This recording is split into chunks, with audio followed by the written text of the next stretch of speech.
Hey everybody, I'm Jay Martin. This is a Thrones of Britannia game. I hope everybody's doing well. By the way, it's Saturday here. Had a nice day off. I spent the majority of it playing Thrones of Britannia here.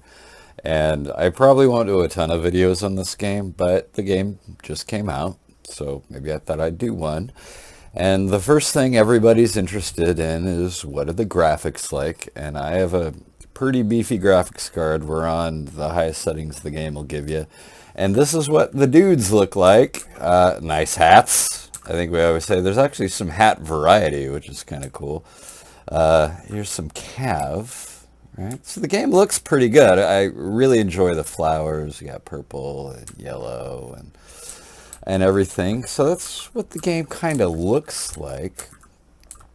We're gonna get around to that. Should I buy? I think that's what's this? This is our general unit. So this is some kind of thing we're holding to signify that. You are watching a 2v2 game. Over there is Amber. Miss Bunny Queen, say hi. That's me over here. This is, I think I played two 1v1s the night the game came out, and this would be technically my third multiplayer match, and then Amber wanted to play some games, so we hooked up and did that for a while. How's the game work? For me, as somebody who mostly plays Napoleon, I played a fair bit of Shogun and a little bit of Warhammer and everything. This is really similar. Oh God. Okay, fine. This to me is really similar to Shogun in gameplay. The units seem to move the same way. We have discovered the enemy's hidden units. That really needs to stop. Anyway, in a one-sentence explanation, the gameplay is really similar to Shogun. The units all seem to move fairly quickly, like watch Amber's Cav. And it's a melee game, so positioning isn't all that important. What's more important is kind of the rock, paper, scissors aspect of, are you sending a spear against a horse unit, that sort of thing. In addition, we're set in a medieval era, so... The enemy approaches! Jesus fucking Christ. The unit composition is kind of more important than unit positioning. Amber makes it really... There's a broken unit. Oh, no, this isn't even it. My bad. She does it later. But she sends a bunch of cabins. She must have seen something like... What she's doing is... this Royal Huscarl here is... This axe infantry unit might be a little broken. The state of multiplayer right now is there are probably some overpowered units, or the community playing the game is still so young that... Our ally has fled! Thanks. We're abandoned! Right? We haven't figured out what the appropriate counters are. So multiplayer right now is a little bit of the Wild West. You don't really know what's going on.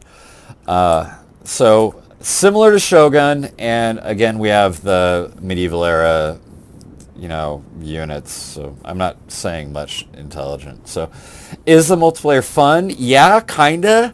I think that there's a lot of variance in this game, due to, well, I mean, I'm bad at it, obviously, this is my third game. But, it's just, hey, you run up and whack them with the sword. That's it, and you hope you're whacking them with the right weapon.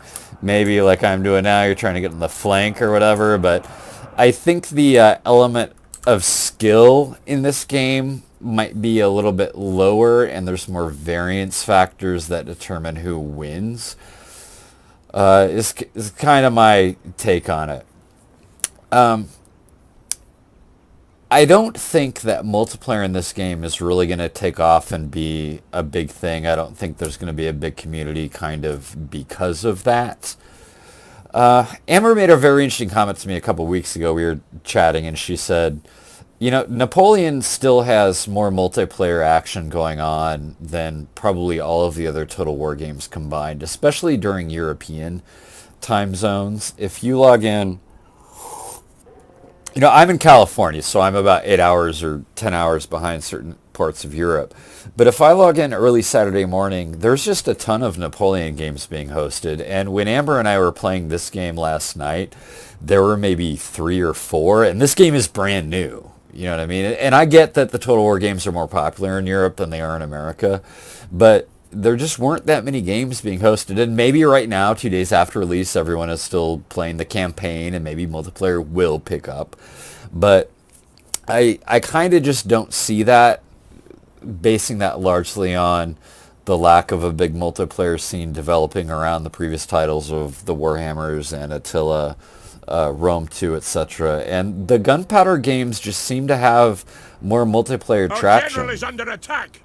Thanks. I gotta learn how to turn that off. So my feeling is the multiplayer here is See, they flee before our might. just kind of not that interesting, and that's not me hating. If you really enjoy this, then that's great. But I think if you're a player that really digs, Empire and Napoleon, Gunpowder play or positioning, and real subtle things are important, there just seems to be way more variance in these games.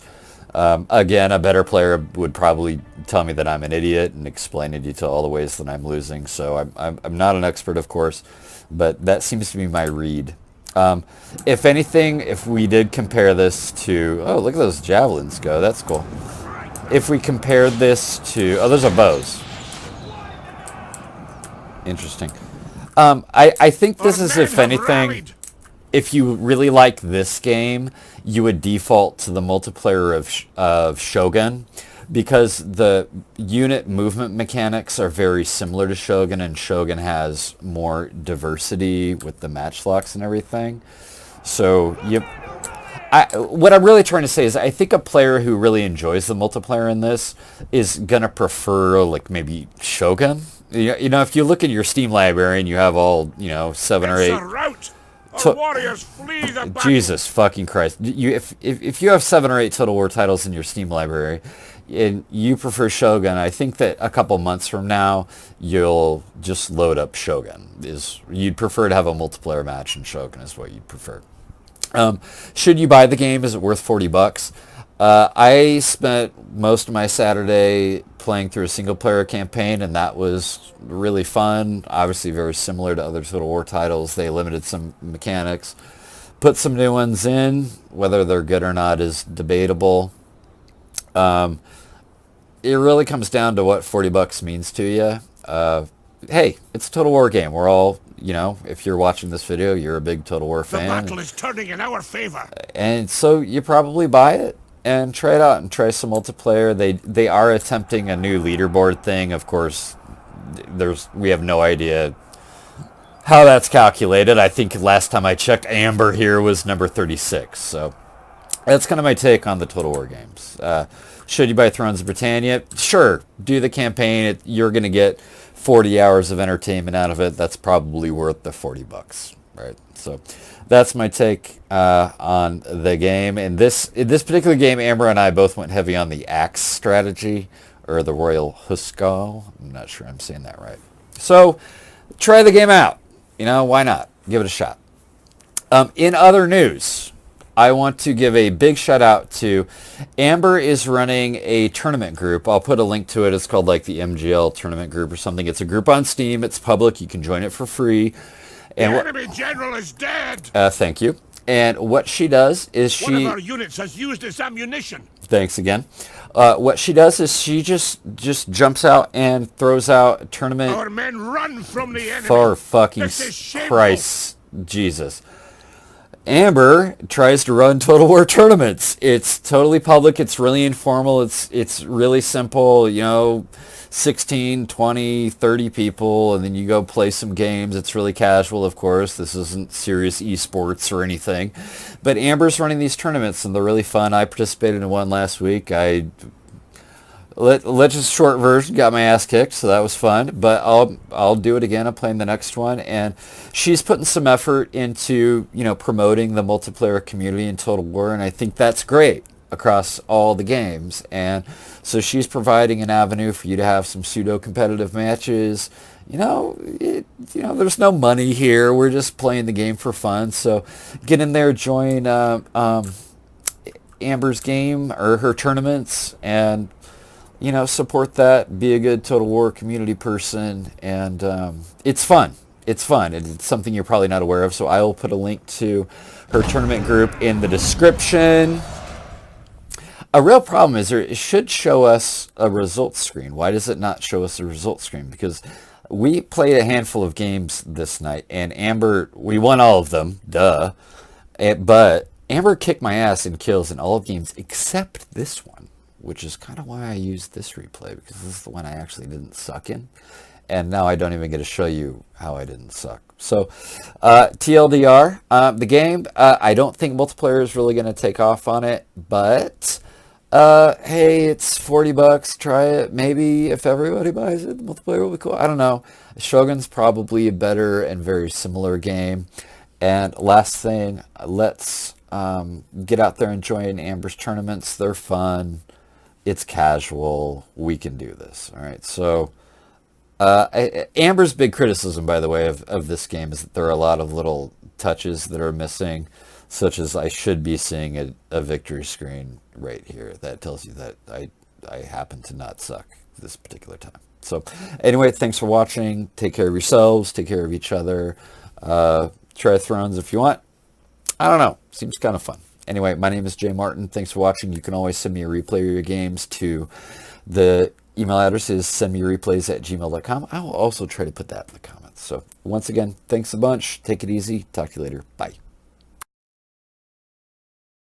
Oh, and just FYI, after pressing that button, it did show me a results screen, and I actually did get more kills this time. So just there's one time that did happen. Okay, bye.